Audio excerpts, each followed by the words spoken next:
সারাদিন খাই নাই। আরে আপনি ব্যথা পান নাই তো? আপনারা কেমন জানি চেনা চেনা লাগতেছে। তুমি আমার চিনতে পারতেছো না? আমি শাহিন। আমার স্বামী শাহিন। শাহিন, তুমি আইছো? 10টা বছর আমি তো তোমার কত জায়গায় খুঁজছি শাহিন, কিন্তু পাই নাই। তুমি তোমার ভিটা মাটি সবকিছু বেইছা কেরাম ছেড়ে চলে গেছি লাগেন। ওই বাড়িতে থাকলে আমি কোনোদিন তোমারে ভুলতে পারতাম না। আমার এই বাড়িটা জুড়ে শুধু তোমার স্মৃতি ছিল। আমি খাইতে গেলে তোমার কথা মনে হইতো, ঘুমাইতে গেলে তোমার কথা মনে হইতো। আমি তোমারে ভুলে যাইতে চাইছি বকুল, এই জন্য বাড়ি ঘর গ্রাম ছেড়া তোমারও রেখে দূরে চলে গেছি। বকুল, এখন আমি ঢাকায় একটা ব্যবসা করি, আল্লাহর রহমতে ভালো আছি। কিন্তু তোমার এই অবস্থা কেন? তুমি কেন রাস্তায় রাস্তায় ঘুরে ভিক্ষা করতেছো? ভাব করছিলাম না আপনার শাস্তি পাইছি।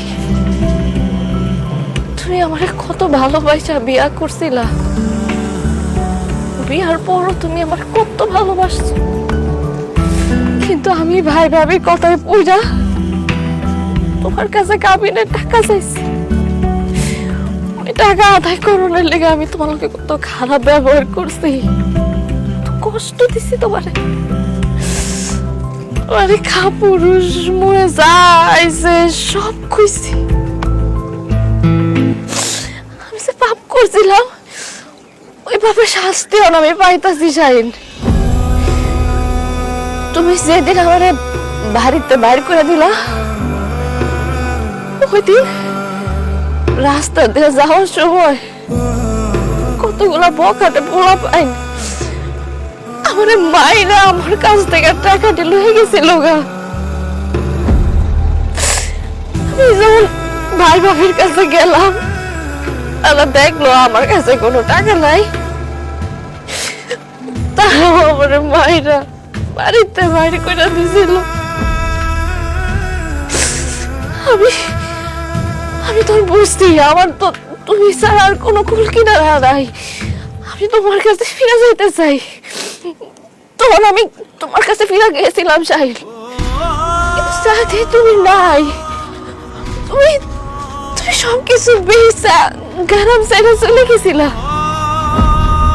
আমি ওটা নিতে পারি নাই, আমি মানতে পারি নাই। আমার শাহিন আমার লেগে গ্রাম যাওয়া হয়েছে, তার সব কিছু বেচা নিশ্চয় হয়ে গেছে। আমি তো না নিতে পারি না, স্ট্রোক করছিলাম।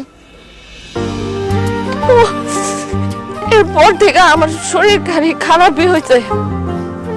আমি আমার যত আত্মীয় স্বজন আছে সবার কাছে গেছি, কিন্তু কেউ আমাদের রাখে নাই জানো। এরপর রাস্তায় থাকতে থাকতে আমার শরীর আরো বেশি অসুস্থ হয়ে পড়ে। আমার শরীরে আর কাজ করার ক্ষমতা ছিল না। এরপর থেকে আমি শুধু রাস্তায় রাস্তায় ঘুরি আর ভিক্ষা করি। আমি আমার পাপের শাস্তি পাইছি চাই।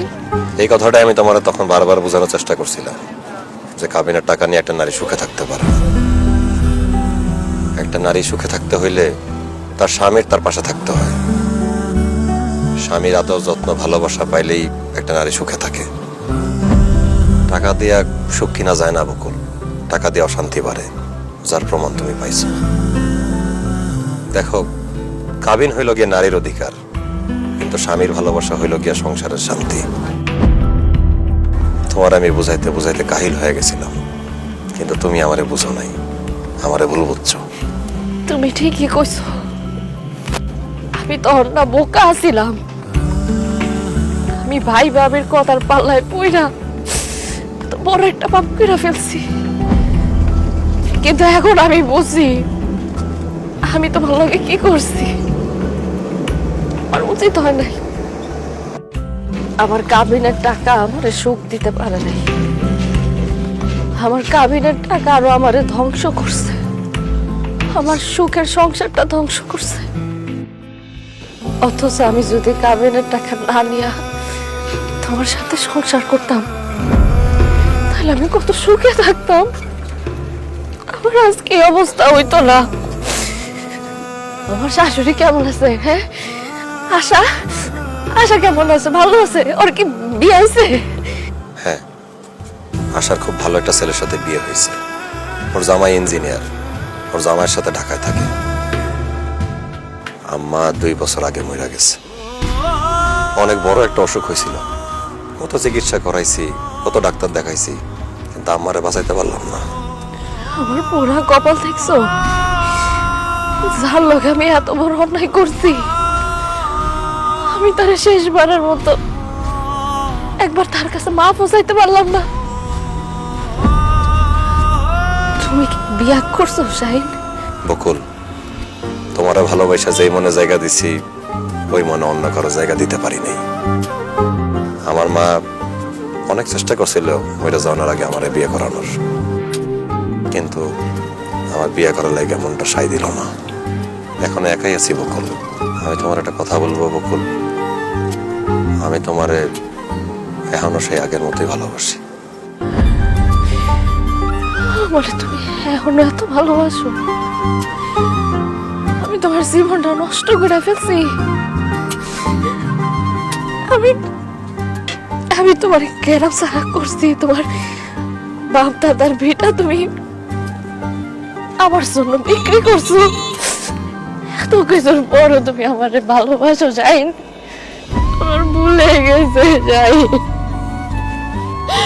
আমি তোমার লাগে অনেক বড় অন্যায় করে ফেলাইছি যাইন, আমি অনেক বড় অন্যায় করে ফেলাইছি।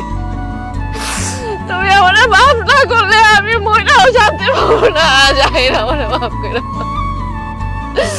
মাফ করে দাও। তোমার জীবনটা আমি শেষ করে দিয়েছি।